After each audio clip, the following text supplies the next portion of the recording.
This is Jarrod Horak. Welcome to my latest Road to the 2023 Kentucky Derby video, and I'm going to do analysis of the Gotham Stakes in this video. And stay tuned to the end of this video. I'm going to do a bonus free selection on the Road to the 2023 Kentucky Oaks. I'm going to do the Busher Invitational at Aqueduct for Saturday, March 4th as well.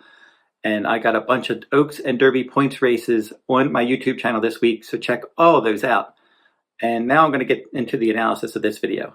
And it's going to be the 9th race at Aqueduct for Saturday, March 4th, 2023. Grade 3, $300,000 Gotham Stakes for 3-year-olds. 1 mile around one turn on the main track. Scheduled post time, 4:56 p.m. Eastern time. We have a big field in here, beginning with number 1, Clear the Air.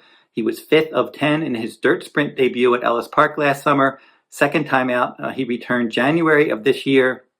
He stalked and he took over and he won by more than 5 lengths in an all-weather sprint at Turfway Park, adding Lasix. His second start this year, a 1 mile race around 2 turns at Turfway, optional claiming company. He was 4th of 10. He stalked the pace. He just raced evenly, but he did have a troubled trip. Third start after a layoff, moving back to the main track, and he should get pace to chase, but he's going to have to run faster. Howgreatisnate is number 2, and he's 10-1 morning line. He's been excellent so far. He's 4 for 4 in his career. He began his career in a maiden claiming 40,000 at Delaware Park at 5.5 furlongs last summer, and he rallied from last to win by more than 3 lengths. He was the even money favorite second time out in a little $100,000 restricted stakes at Delaware at 6 furlongs. He won that one. He won his next start at that same venue against optional claiming company, and he was less than even money that day. And then he lost Lasix last time in the Future Stars Stakes at Parks at 6 furlongs. Didn't matter. He rallied and he won that one as well. He's going to have to run a bit faster, but he should sit a good trip behind Lively Fractions. Mr. Swagger is number 3, and he's 10-1 morning line, and he won his career debut, and that was his only start so far on January 28th, 6.5 furlongs at Aqueduct, post 6 in a 7-horse field. He chased the pace from second. He took the lead. He won by 3/4 of a length. The clear runner-up was a next out winner. Obviously, this is going to be a tough spot. This is a $225,000 purchase, adding blinkers and probably attending the pace. Number 4, Uncorrelated. This one is a son of Arrogate for trainer Chad Brown, and they paid $170,000 for this one. And he looked good in his debut. That debut was in the slop on January 6th at 6 furlongs at Aqueduct from the inside post. He was stalking the pace. He took over at the midway point. He had a 2-length lead. He still led by 1.5 lengths in the stretch, and then he was able to shake clear again and win by more than 2.5 lengths under Manny Franco. This is a good jockey trainer team. I like his tactical speed. He's going to have to run faster, but he showed a lot of ability in his debut, and he should like a longer distance. Number 5, Carmel Road for trainer Tim Yakteen, previously trained by Bob Baffert.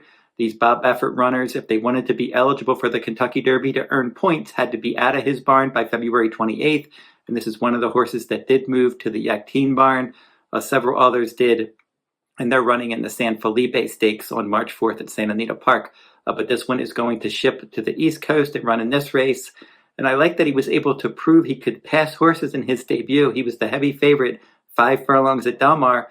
And in that race, it was a 9-horse field. He broke slow, and he was sitting back in 8th, and he rallied from off the pace, and he finished 3rd, beating 1.5 lengths. That was a solid effort. They stretched out second time out at Del Mar, and he was able to get out there, set the pace, and keep on going. He won by more than 6 lengths. He was the strong favorite in there, and then he came back in the Breeders' Futurity, grade 1 at Keeneland. Post 14, he was just hung out to dry from out there. He was stalking wide. He finished 13th, beating 39 lengths. I think that's a throw-out race. Your 2-year-old champion Forte won that one. Loggins was clearly second best, and then Red Route 1, a solid horse for trainer Steve Asmussen, ended up finishing 3rd. So Carmel Road was in a tough race from an impossible post that day, and then he shipped back to Southern California in the Los Alamitos Futurity, and he went out there and he set the pace that day. He couldn't go with Practical Move late, but he did finish a clear second in that race. So now, cutting back around one turn, I'd like to see them do what they did in the debut and try to rally from off the pace. He was able to pass horses that day. They paid $650,000 for this Son of Quality Road. And I think the key to success here could be if he can run back to that kind of race and pass some horses, maybe he could pull off the victory in here. General Banker. This one is a New York bred. He's 1 for 10, but he has 3 seconds and 2 thirds. And 2 of those thirds were in points races for the Derby, the Jerome Stakes at Aqueduct at 1 mile, and then the Withers, the grade 3. But he was well beaten in those races, 11 lengths and 7 lengths. He did win when he broke his maiden New York Stallion Stakes race at Aqueduct at 7 furlongs in the mud, and he won that one by 8 lengths. So he's really gotten better in his recent starts. He's fairly consistent, and I can see him rallying from off the pace and possibly picking up a minor award. Transect is next. This one is the son of Gun Runner for trainer Paulo Lobo. AP India is the dam sire, so you got to like the pedigree here for longer distances, and we'll have to see how he handles dirt.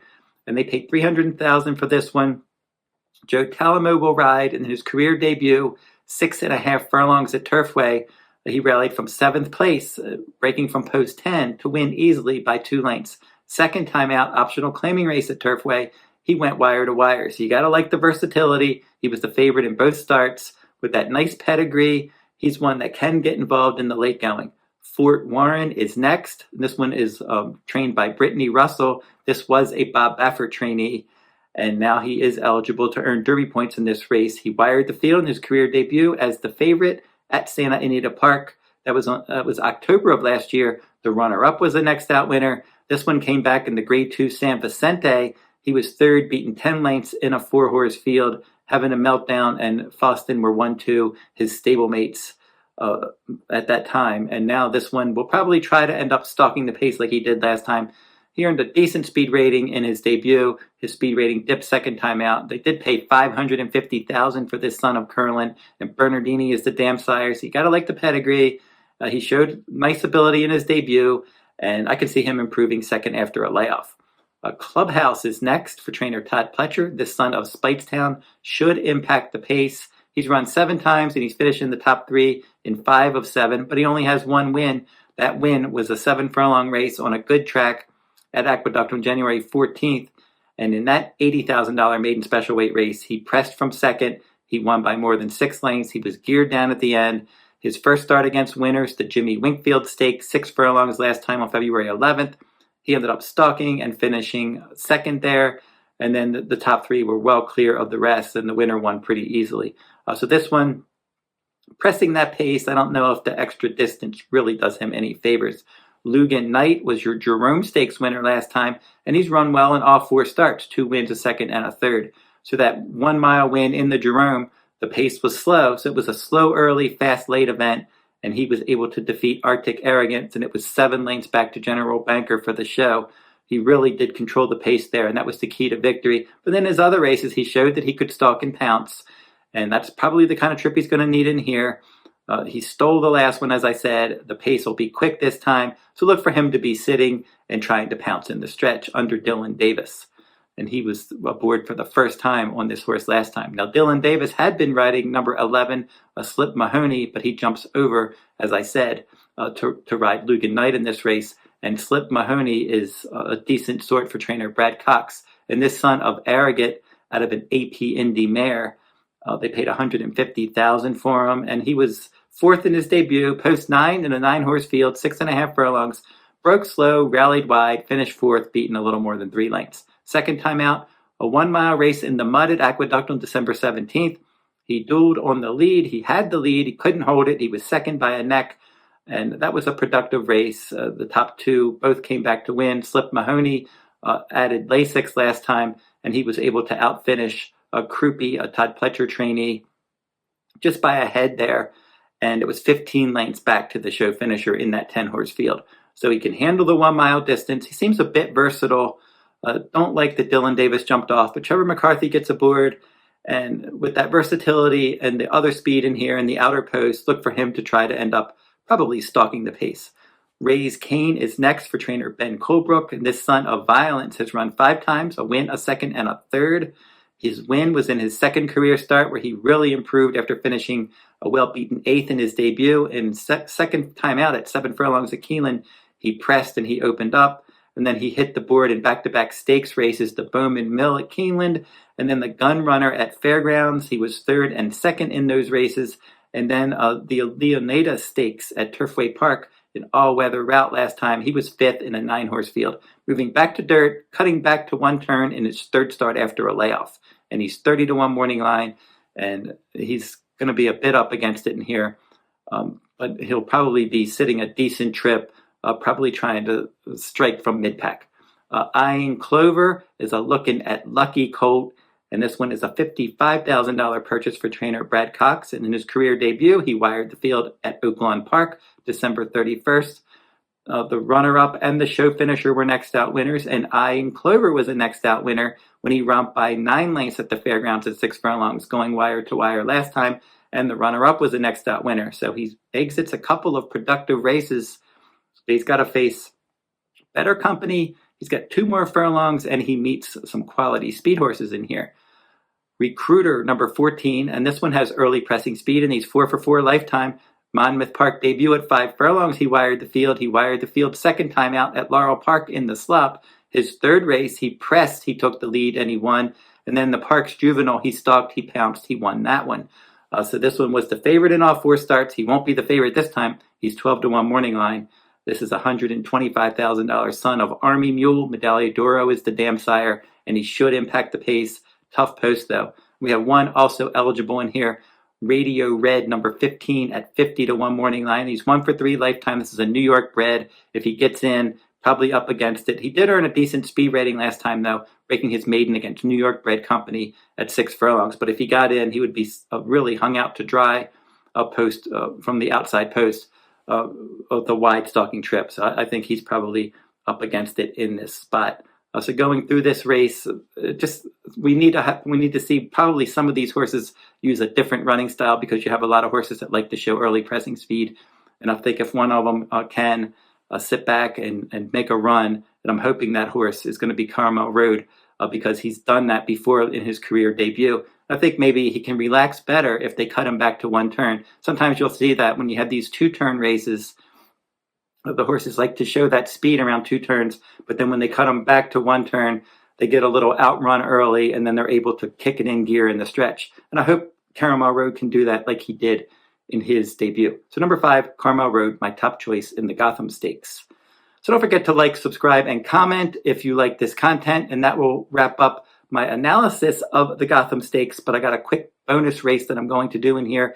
It's going to be the 4th race at Aqueduct for March 4th, a Kentucky Oaks points race, the $200,000 Busher Stakes, 3-year-old fillies, 1 mile around 1 turn on the main track. And we have a 6-horse field, and the scheduled post time is 2:20 p.m. Eastern. And probably Check Engine Light the One will probably try to get involved from that inside post. He did press last time in his maiden when he missed by a nose in that maiden race.